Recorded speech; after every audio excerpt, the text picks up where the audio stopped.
Assalamualaikum warahmatullahi wabarakatuh.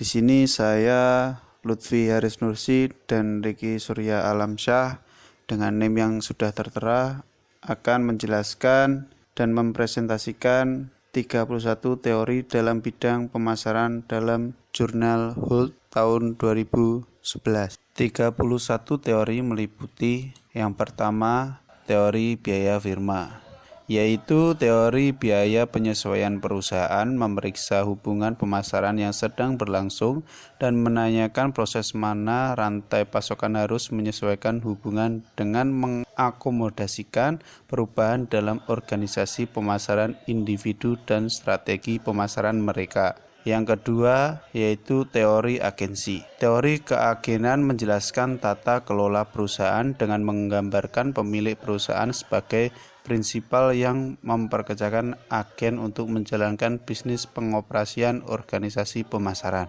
Teori yang ketiga yaitu teori perilaku perusahaan. Teori perilaku perusahaan berpendapat bahwa organisasi harus dipandang terdiri dari sejumlah koalisi dan peran manajemen adalah untuk mencapai penyelesaian konflik dan penghindaran ketidakpastian dalam batas-batas rasionalitas yang dibatasi. Yang keempat, teori rasionalitas terikat. Teori ini mengakui bahwa tidak mungkin untuk memahami dan menganalisis semua informasi pasar dan pemasaran yang berpotensi relevan dalam membuat pilihan untuk organisasi pemasaran dan strategi pemasarannya. Yang kelima, teori berbasis kompetensi. Secara unik untuk mempelajari pemasaran yang memfokuskan satu-satunya perhatian yang berbeda kompetensi yang membuat pemasaran organisasi berkembang dalam persaingan lingkungan hidup. Yang keenam, teori kontingensi.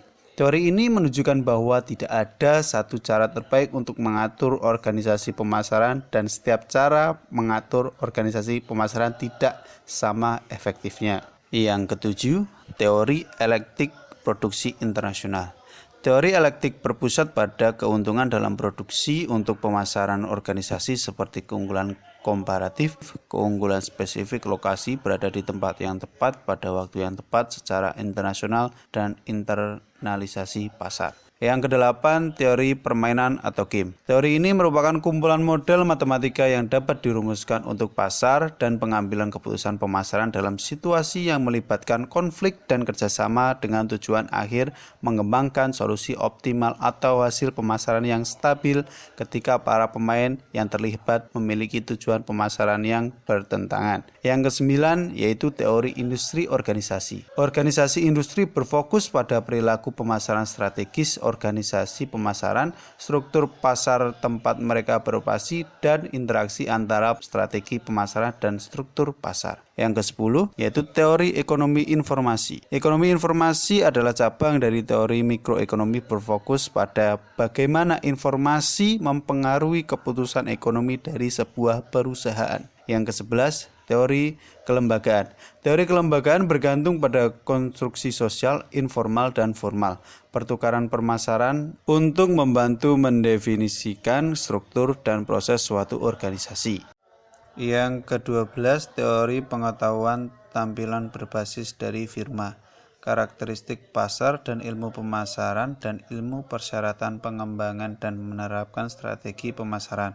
Itu organisasi pemasaran sebagai lembaga untuk mengintegrasikan pasar dan pemasaran pengetahuan. Yang ke-13 yaitu teori jaringan. Teori jaringan memandang hubungan pemasaran sebagai terdiri dari aktor yaitu node, ikatan sumber daya, dan tautan aktivitas. Aktor mengontrol sumber daya dan melakukan aktivitas. Yang ke-14 ekologi organisasi. Ekologi organisasi berfokus pada pemahaman tentang lingkungan kondisi, misalnya turbulensi pasar, turbulensi teknologi, kompetitif intensitas, di mana organisasi pemasaran muncul, tumbuh, dan berubah dan mati. Yang ke-15, teori prospek. Teori ini menjelaskan bagaimana membuat pilihan antara alternatif strategi pemasaran itu melibatkan resiko pasar dengan evaluasi berada di keuntungan pasar atau potensi kerugian yang mungkin ditimbulkan oleh organisasi. Yang ke-16, teori opsi nyata. Teori opsi nyata berfokus pada investasi pasar dan pemasaran dalam aset pemasaran real sebagai lawan dari aset keuangan yang memberi organisasi hak tetapi bukan kewajiban untuk melakukan tindakan pemasaran tertentu di masa depan. Yang ke-17, teori keunggulan sumber daya. Teori keunggulan sumber daya menekankan bahwa produktivitas pemasaran dan pertumbuhan ekonomi ditingkatkan melalui alokasi yang efisien dari sumber daya pemasaran berwujud yang langka dan penciptaan sumber daya pemasaran baru yang tidak berwujud dan berwujud. Yang ke-18, sumber tampilan berbasis dari firma. Pandangan berbasis sumber daya dari firma perusahaan membayangkan perusahaan sebagai kumpulan sumber daya strategis yang didistribusikan secara heterogen di seluruh perusahaan untuk mencapai keunggulan kompetitif yang berkelanjutan.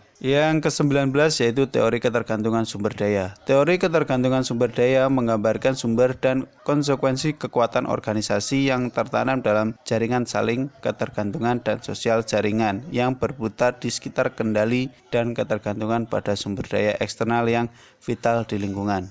Yang ke-20, logika layanan dominan. Logika yang dominan layanan menyiratkan bahwa tujuannya adalah untuk menyesuaikan penawaran, untuk mengenali bahwa konsumen selalu merupakan koproduser, dan untuk berusaha memaksimalkan keterlibatan konsumen dalam kostumisasi agar lebih sesuai dengan kebutuhan. Yang ke-21, teori persinyalan. Teori persinyalan melibatkan satu perusahaan atau disebut teori persinyalan melibatkan satu pemasaran. Sulit bagi konsumen untuk mengetahui agennya, menyampaikan beberapa yang bermakna. Yang ke-22, teori modal sosial. Teori modal sosial mengakui bahwa jaringan hubungan organisasi pemasaran dan pasar terdiri dari orang-orang, misalnya pelanggan, tenaga penjualan, dan itu keterampilan dan hubungan antar pribadi. Yang ke-23,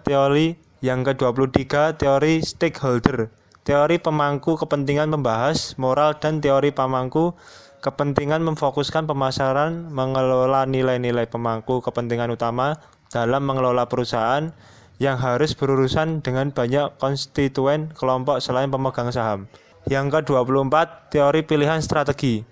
Teori pilihan strategi berpendapat bahwa manajer perusahaan keputusan memainkan peran yang luar biasa dalam organisasi pemasaran, keberhasilan atau kegagalan yang sedang berlangsung di pasar dalam upaya pengembangan produk mereka dan atau dalam pemosisian dan segmentasi pasar. Yang ke-25 adalah teori sistem. Teori sistem mengusulkan bahwa setiap sistem terlepas dari sifatnya, misalnya mekanis, biologis, atau sosial, terdiri dari beberapa elemen yang saling berhubungan. Yang ke-26, teori rasionalitas kompetitif. Teori kompetitif rasionalitas adalah varian dalam tingkat respon pembeli dan penjual terhadap perubahan dalam penawaran dan permintaan menciptakan peluang yang dapat dimanfaatkan secara tidak sempurna oleh pembuat keputusan yang termotivasi, waspada, dan terburu-buru. Yang ke-27 adalah teori multi-market kompetisi. Teori persaingan multi-market dan premis pemasarannya organisasi yang bersaing dengan organisasi pemasaran lain di berbagai pasar domestik dan atau internasional membayangkan organisasi pemasaran yang bersaing menempati posisi pasar yang unik di berbagai pasar, berpotensi berlipat ganda industri dan kemungkinan banyak rantai pasokannya. Yang ke-28, teori pertumbuhan perusahaan. Teori pertumbuhan perusahaan yang terutama berakar pada perusahaan industri memiliki hubungan paling logis dengan saluran pemasaran dan rantai pasokan. Yang ke-29, teori perusahaan multinasional. Teori keuntungan dari perusahaan multinasional berfokus terutama pada kontrol atau tata kelola aktivitas perusahaan yang bernilai tambah. Yang ke-30, teori ekonomi biaya transaksi. Ekonomi biaya transaksi berakar pada gagasan bahwa perusahaan dan pasar mewakili tata kelola alternatif struktur yang memiliki biaya transaksi yang berbeda.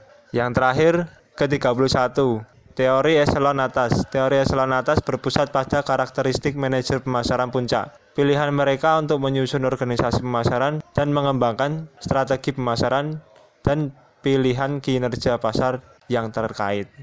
Teori prospek dalam pengambilan keputusan manajemen, hubungannya dengan sifat neutrality dan sifat unfaithfulness pada pelaporan keuangan. Penelitian ini terutama ditunjukkan untuk mempelajari bagaimana sebetulnya sebuah keputusan manajemen yang berdasarkan informasi akuntansi dibuat, serta apakah teori prospek dapat digunakan untuk menjelaskan fenomena pengambilan keputusan manajemen orang Indonesia. Berdasarkan hasil penelitian, dapat disimpulkan bahwa framing positif dan framing negatif berdampak terhadap sifat pembuatan keputusan manajemen, atau dapat dikatakan bahwa responden dalam penelitian ini memiliki kemampuan analisis rasional yang cenderung kurang baik. Framing dalam informasi ganda berdampak terhadap pembuatan keputusan manajemen yang optimal dan kemampuan analisis yang rasional, kecuali pada kelompok responden praktisi pemilik. Atau dapat pula dikatakan bahwa responden dalam penelitian ini sebagian besar cenderung tidak dapat mengambil keputusan manajemen yang optimal dan rasional berdasarkan informasi akuntansi yang disajikan, di mana informasi akuntansi tersebut merupakan hasil penggabungan dari beberapa informasi akuntansi. Framing dalam setting berdampak terhadap keseimbangan atau konsistensi pembuatan keputusan manajemen. Dapat juga dikatakan bahwa responden dalam penelitian ini cenderung tidak konsisten dalam pembuatan suatu keputusan yang terkait dengan nilai nominal uang. Sekian presentasi dari kelompok kami. Apabila ada salah kata, mohon maaf. Wassalamualaikum warahmatullahi wabarakatuh.